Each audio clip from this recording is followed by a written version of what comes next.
Hi, everyone. I am Kiara Brown, and today I am so grateful and so happy to introduce you to a friend of mine and a truly incredible physician and healer, Lori Lauridsen. Lori is a licensed mental health counselor and a master certified addiction professional. Also, amazingly enough, a certified yoga teacher with nearly 2 decades of experience helping people move through trauma, addiction, and nervous system overwhelm.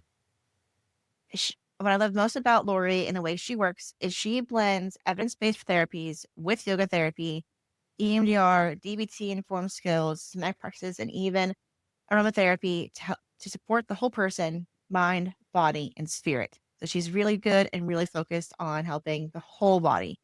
She's also they created something really unique in our field, and those are called integrative intensives. And these are concierge level immersive healing experiences offered in 1 day, 3 day, or even 4 day week, or even 4 week formats that function like an individualized IOP for one person.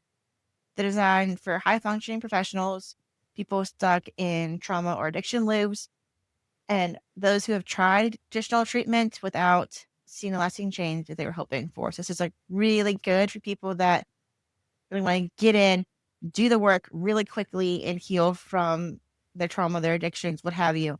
Get in really fast. Beyond her intensive work, Lori leads therapeutic yoga classes, groups. She does continuing ed trainings for therapists, and she also hosts mind and body retreats.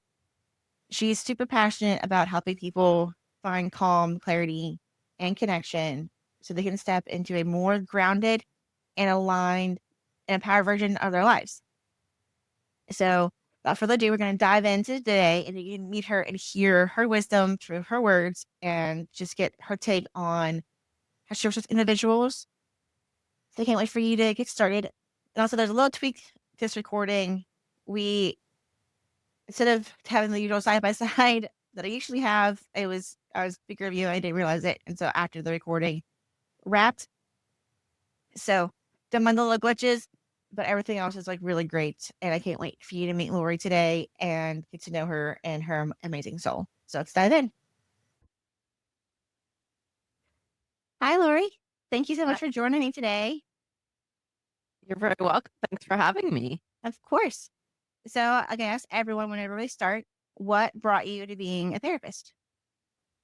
Okay, that's always the question, right? It's interesting because a lot of people have very specific stories, and mine is the only way I can describe it is I feel like it was kind of a divine gift because I knew when I was a kid, right? I was that 11-year-old kid that people were coming and telling their life stories to and asking for advice, even my parents' friends. So I knew at a very young age that I wanted to be a therapist. I was just joking with someone the other day that I was that kid in high school filling out self-help books for fun to learn about myself. So Yeah. I was very interested in psychology even way back then. I had my master's at 24. I went right through because I knew if I didn't do it, that I wouldn't do it. Right. Yeah. And then specifically where I ended up going and because initially I wanted to be a couples therapist more than anything, which is funny because I haven't really done that. Not at all, but I haven't done it much. It's usually in conjunction with some of the other things that I do. When I was in grad school, I had a professor who was very passionate about substance use treatment because he had a brother that was an alcoholic. And I remember at the time I was really interested in the puzzle. I really wanted to understand people's minds and how to support them. It was always about how do I help people. The puzzle was definitely important to me in the beginning. It was really interesting. And what I loved about substance use is it was a puzzle to figure out. It's like, where is this coming from? What is this about? And they can look like they have every disorder in the book. And my master's is in clinical psychology. So it was very much about diagnoses and things like that. Very different than what I do now. But I think a big part of it was that I wanted that credentials and I wanted to have that background. But that's really what brought me to substance use. And because he was so passionate about it, made me passionate about it. One of my favorite quotes from him that informs my entire life, not just my practice, is everyone is doing the best they can with the tools they have available to them at any given time. That is so true. That is literally life. If you don't have a tool or you don't know how to do something, you can't go higher than that. You have to seek out other tools. Sometimes we don't even know we don't have the tools. We can get mad at somebody for behaving the way that they do, but a lot of times they don't even know where it comes from. We do as therapists. A lot of times we can identify where that's coming from. And as we know, we learn a lot of those things, both, overtly and covertly from childhood and the first 8 years or so, based on what people say or do or what they don't say or do, our caregivers and all that kind of thing. So that's really what informed my early years in practice. And then through doing substance use in every level of treatment, from crisis down to outpatient, I learned how much trauma is interweaved into that. A lot of the Yeah. reasons that people relapse has to do with unresolved trauma and not having the tools like we just talked about, and learning how to regulate their nervous system, because that's a big part of it, right? They might start getting high or drinking because it feels good, but that's not usually where they end up if they have a problem with it. So that's how I ended up doing both.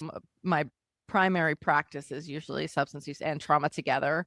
Sometimes it's one or the other. Usually, if it's one, it's more the trauma than the substance use, because there's not, it's a very small percentage of people who in general don't have some type of trauma or wound that they're working through, right? But Right. especially with substance use.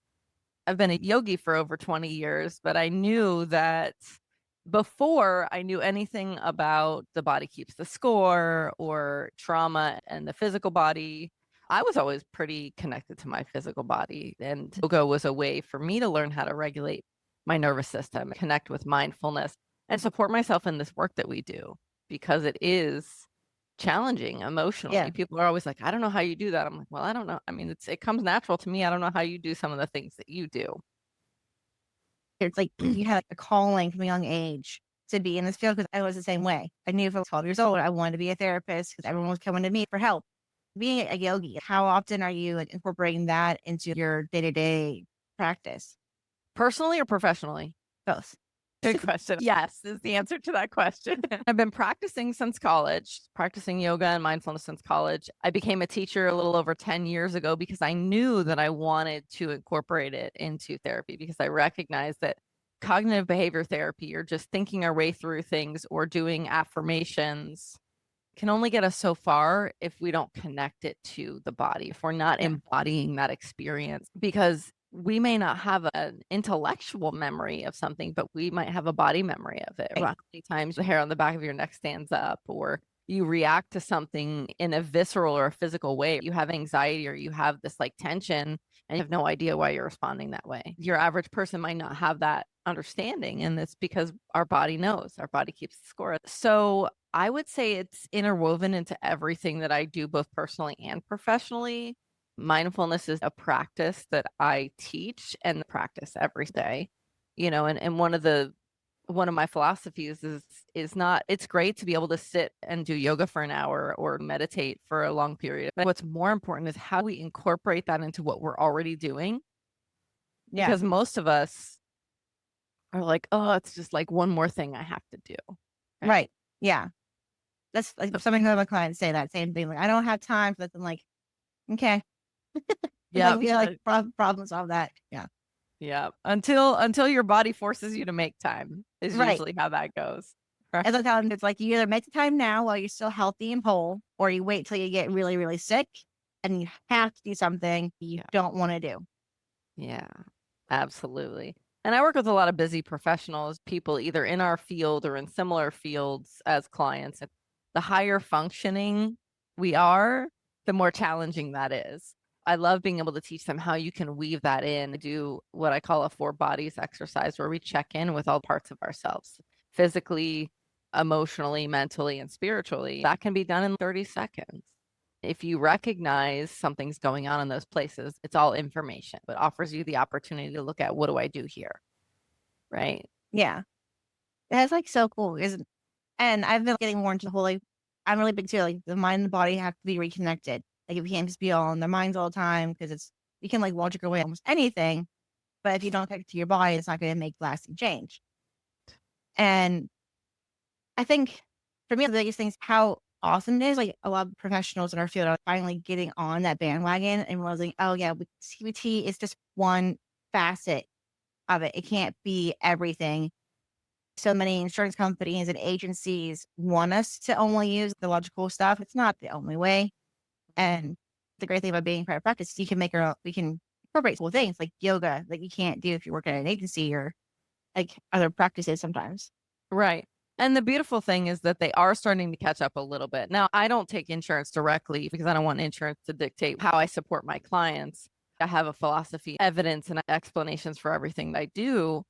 I like to do longer sessions and intensives so we can dig deeper and move through those pieces. Dialectical behavior therapy is a combination of cognitive behavior therapy and mindfulness and that Eastern philosophy of, and it allows us to incorporate some of those things that is considered evidence-based because, those are the fancy therapy terms that we like to use, but it's just something that really resonates. And so I use that quite a bit. Also trained in EMDR, which is such a powerful mind-body practice.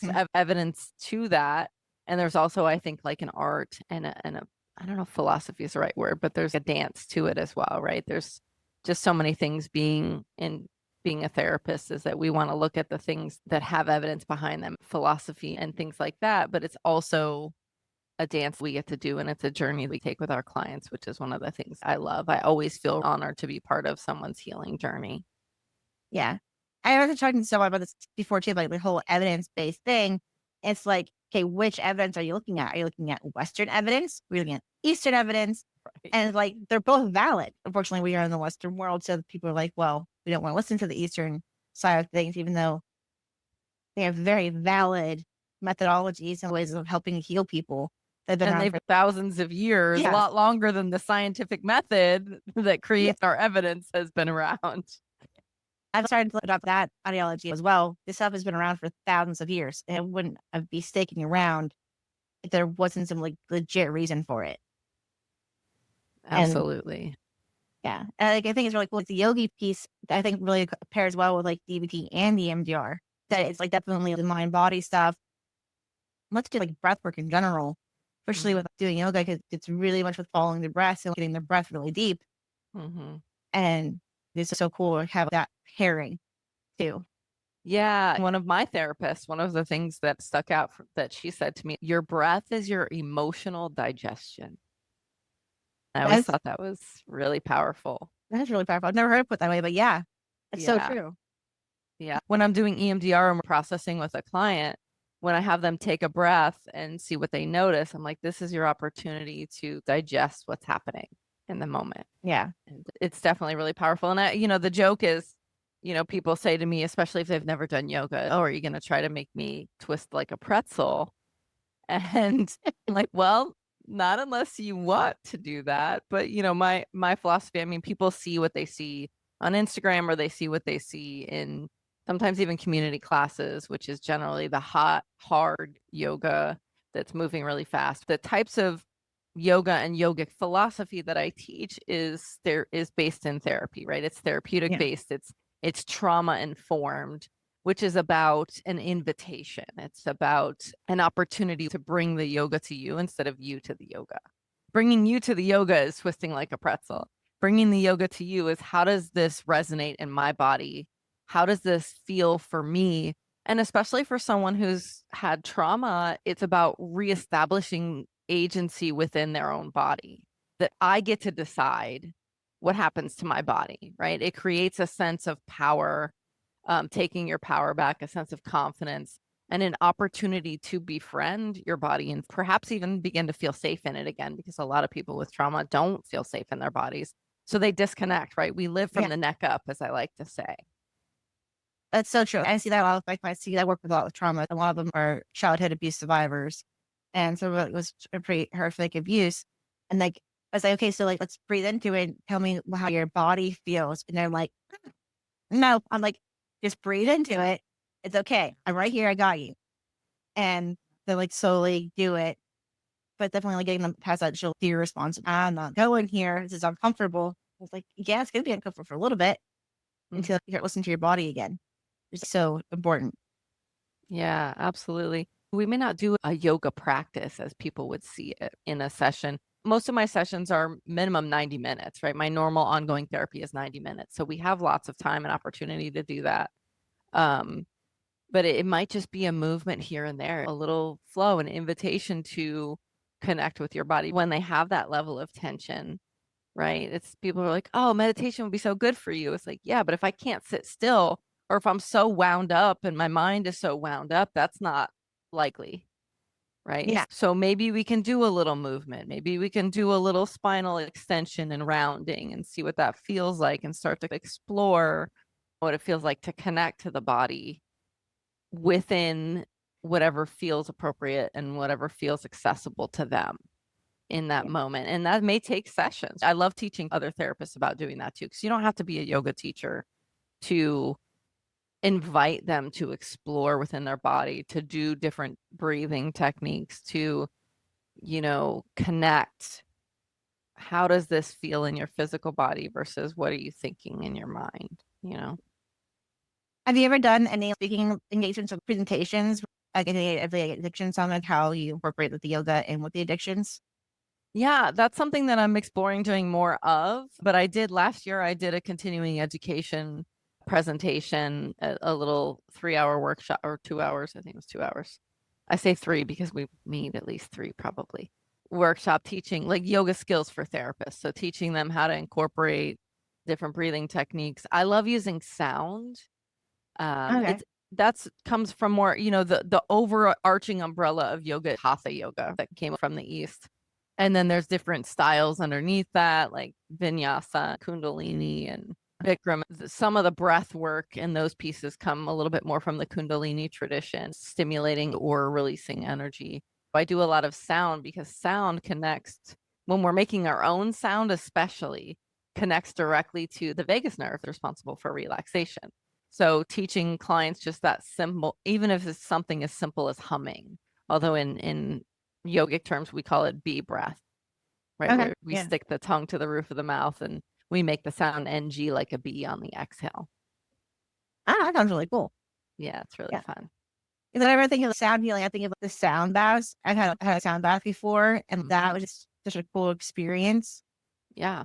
Sound is really powerful coming from outside of us, right? But connects with the energetics in our body and can shift. I mean, there's lots of studies that show some of that piece, even just like looking at how sound affects water and different things like that. So it's definitely, there's lots of ways to do that outside the body and doing it within and teaching, for me, teaching the client how to do it themselves is just so powerful. If they can get over the weirdness, they look at me like I'm a weirdo. I'm like, it's okay. We can be weird together. It's not about, you don't have to understand all the philosophy or even the science behind it or all those kinds of things.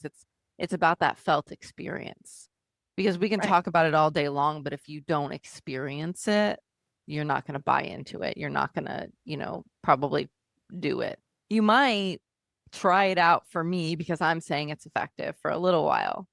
But if you don't have that felt experience, you're going to be much less likely to continue doing it. So that's really Yeah. something that's important to me to give people that felt experience.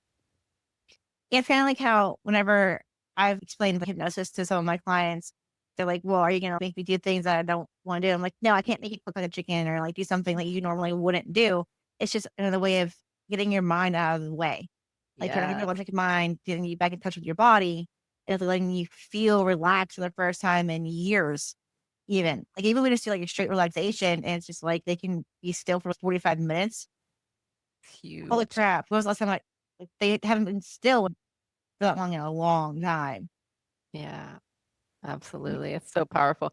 I have some training in hypnosis too. I don't do a lot of formal hypnosis anymore, but I do weave that into the practice. Like when I do a yoga nidra or a guided meditation specifically, that's part of what I might do in the end of an intensive or the end of a session where we weave in some of the themes we've been working on to allow their brain to hear it a different way, to really incorporate it, because it's really about integrating everything that you're learning and integrating all parts of yourself to find that healing.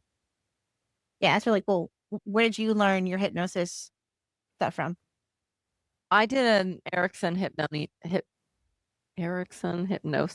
training.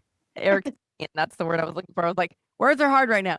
Ericksonian hypnosis training back when I was in grad school in 2005.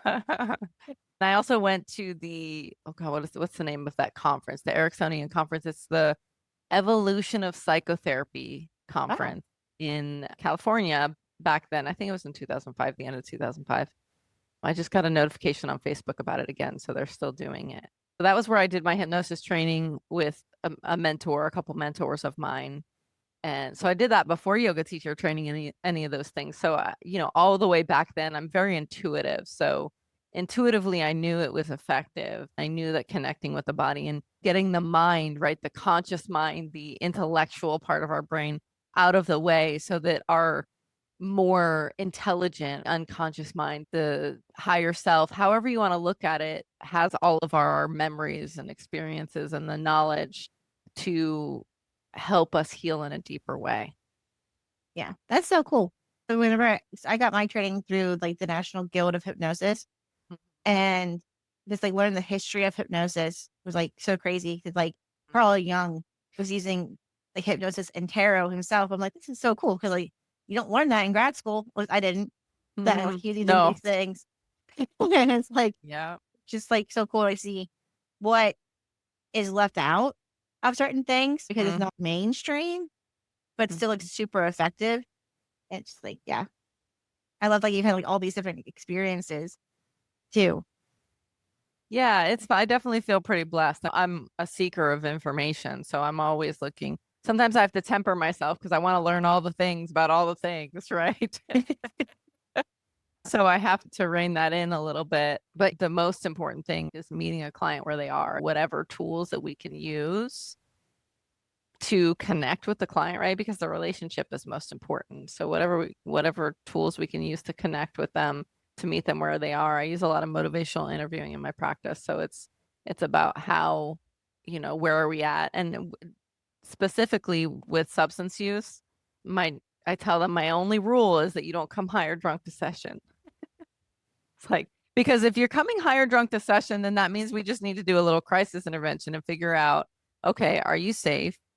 Right? Most of my sessions are virtual, so I don't have to worry about them driving home from session, luckily. Well, what's going on right now? Do we need to get you to treatment?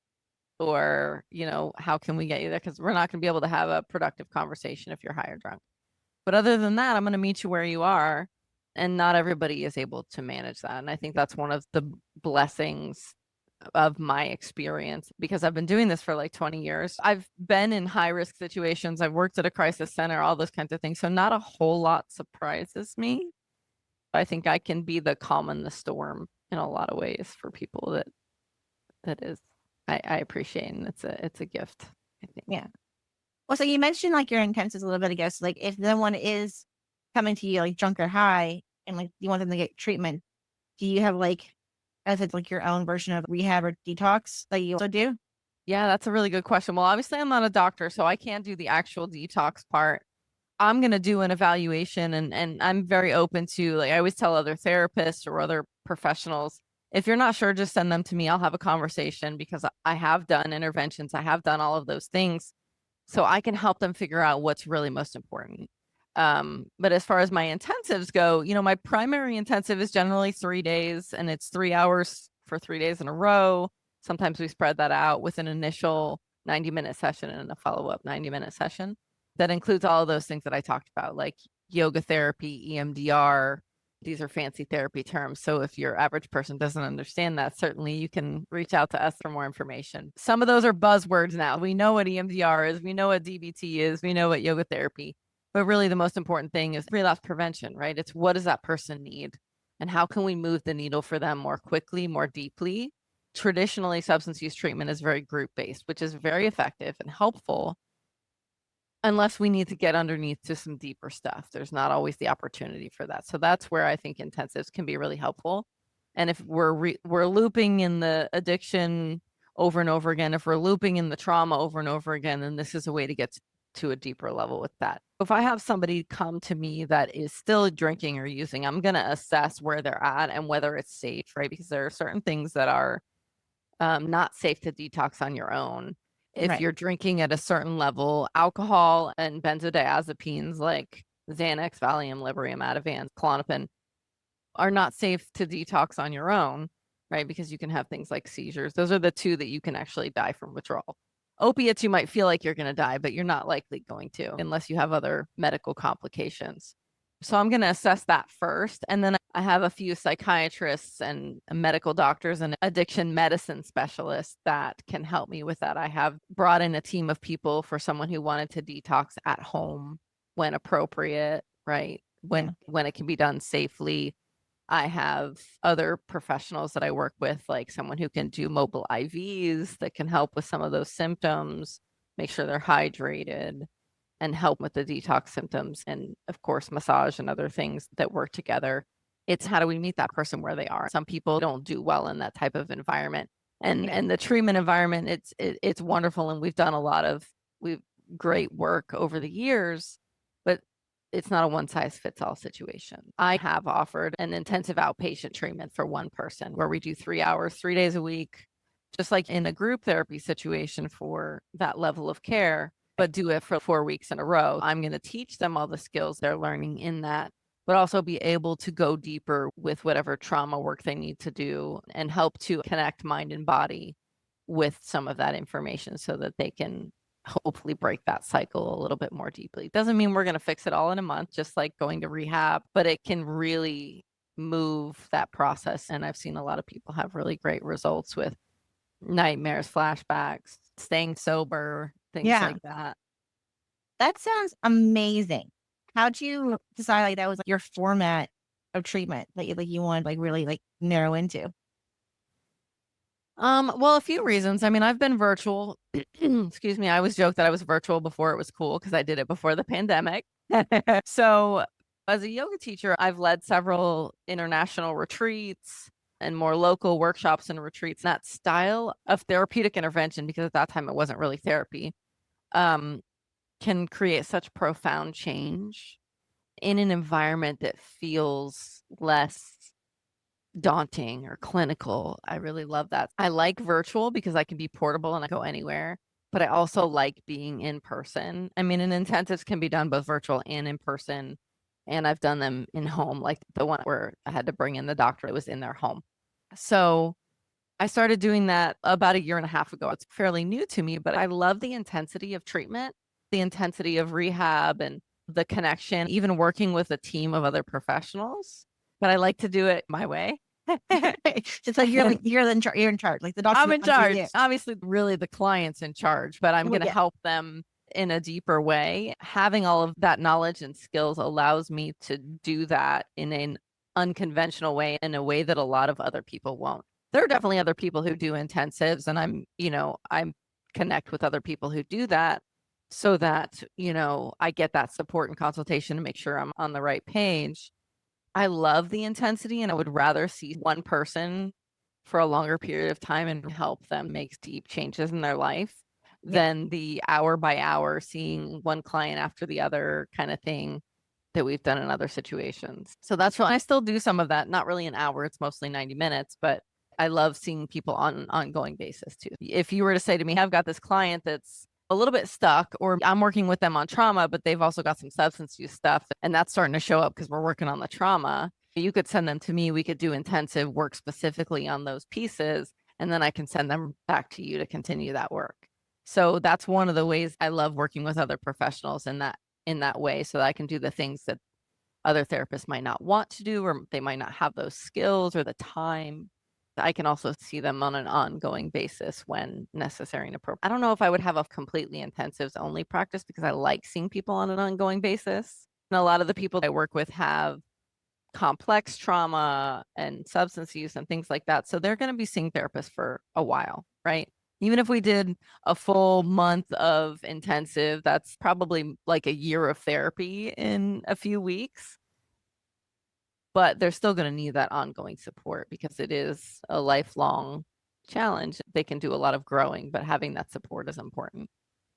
Yeah, it's like very true. Especially with addictions, people get sober, but it's a constant day-to-day choice and battle to continue to choose to be sober. Having that continued support is definitely like really important.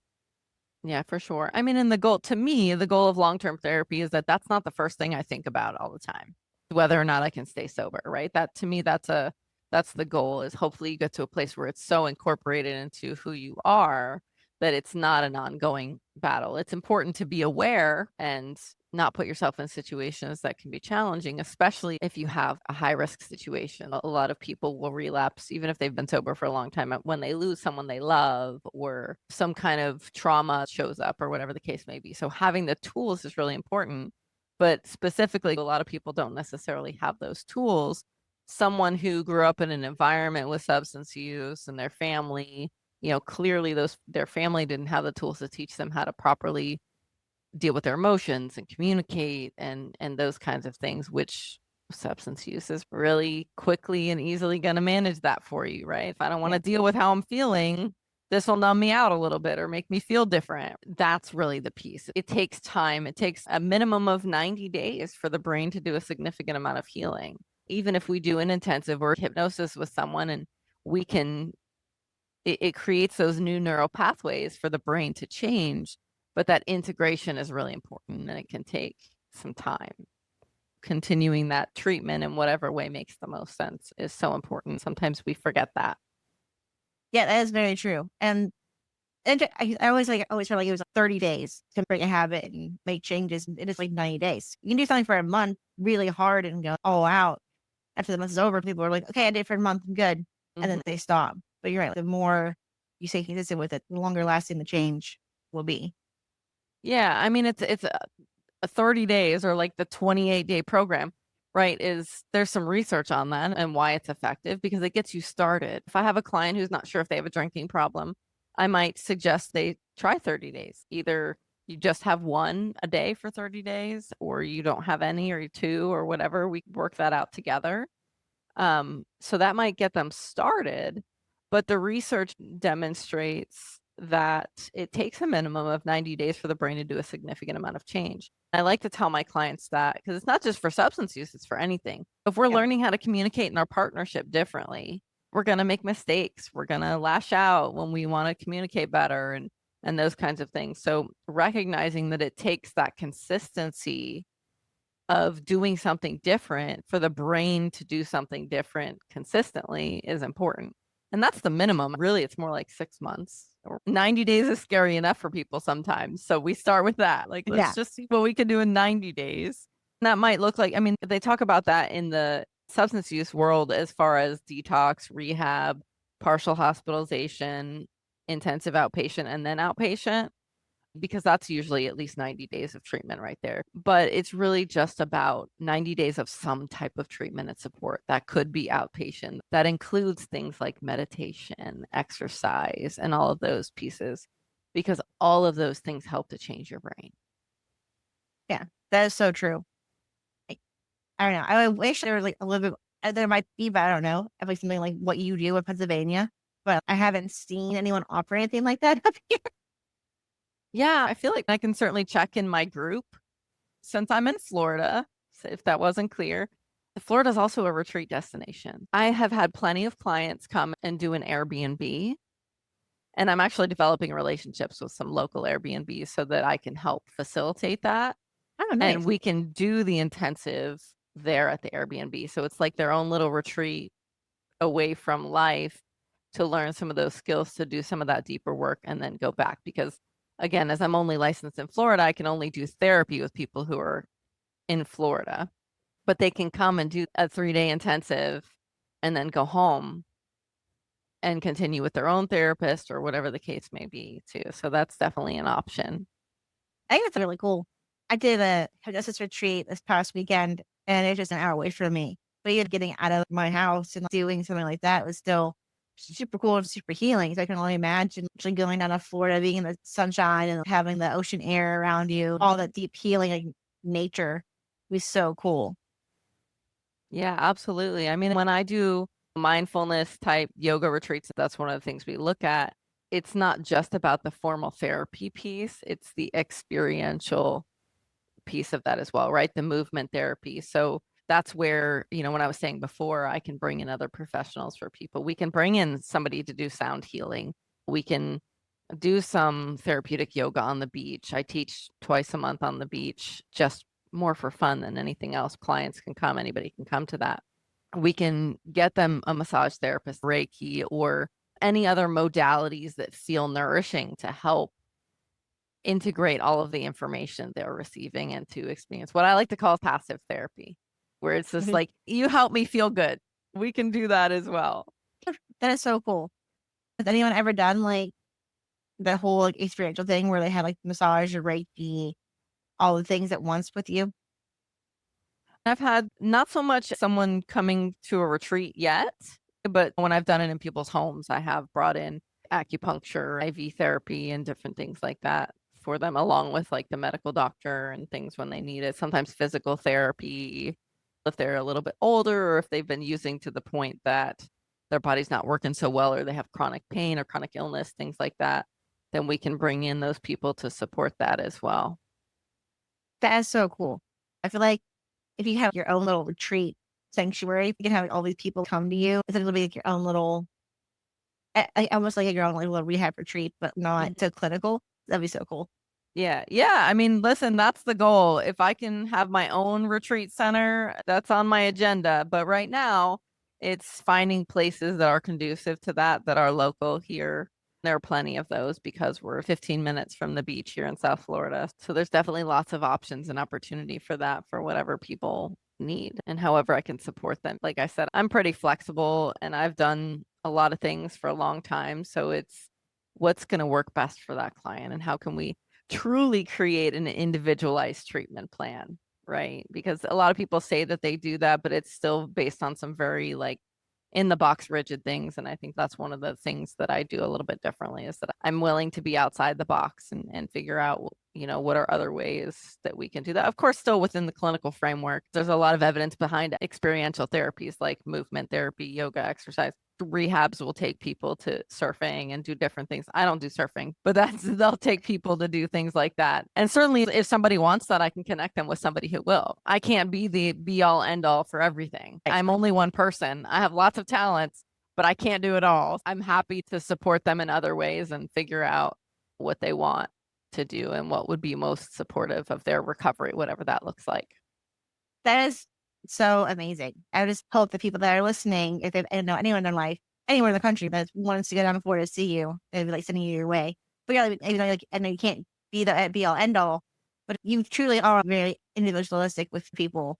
And you want them to have what works best for them, not stereotypical thing prediction is because I avoid that side of things like the plague. It's not for me. That's when I hear that quite a bit. I'm like, that's okay. Send them to me. After 20 years, I still love helping people, you know, because what's underneath it really is a difficulty in coping and a lot of shame and guilt. And if I can help them get beyond that piece and figure out how to live the life that they really want, it's so powerful. Yeah. And in no way shaming anyone that's ever had addictions. It's just not where my brain goes. It's hard for me to understand wrap my head around that world. I have experience with this like in my personal family life with people that have had addictions, and it's too close to home. So I'm good. People usually either go one direction or the other. If they have it personally in their life, or if they're personally sober, that becomes their life mission, or they go the other direction where it's like, I had to deal with that in my personal life. I don't want to deal with that in my professional life. It's so important, right? Because none of us can be everything to everyone. So I think it's important to stay within what we're passionate about, what we feel, what we're competent in and what we love, right? Because the more we love what we do, the more that's going to show to the people that we're working with. Yeah, I believe that 100% too. Like, I love my trauma clients. I love helping them heal from like those childhood wounds. Like, that is what lets me up is like helping them realize that I don't have to stay stuck in this and they can move forward. Like, that's my jam. But like, so powerful, right? I just seeing them make those changes, seeing them light up inside, like just like not from anything I've done, just like for them, like actually making those changes for themselves. Yes, you got it. Yeah, absolutely. And a lot of times with addiction, there's a lot of attachment based stuff, a lot of childhood wounds. So I'm dealing with all of that, even if there's not substance use, but definitely if there's substance use for sure. Yeah, that's true. Well, Lori, this has been amazing. Thank you so much. How would you prefer people to find you? Probably my website is going to have the most information, which is lorilauridsen.com. It's an interesting spelling, so we'll make sure and have that there, of course. But people text me, so you can text me, you can call me, you can send me an email, but the website's going to have all of that information. So that's probably the easiest way for you to, I mean, hopefully you've gotten a lot of information here, but if you want to look up more information and my consult's always free. So definitely reach out and I'm happy to share. Even if it's just supporting getting your loved one into treatment, I know that that's not an easy feat. So I'm always open to I mean, Florida's the treatment center mecca of the United States. So there's lots of treatment centers down here. And I know lots of people if that support is needed as well. Awesome. Thank you so much. Yeah, thank you for having me. Of course.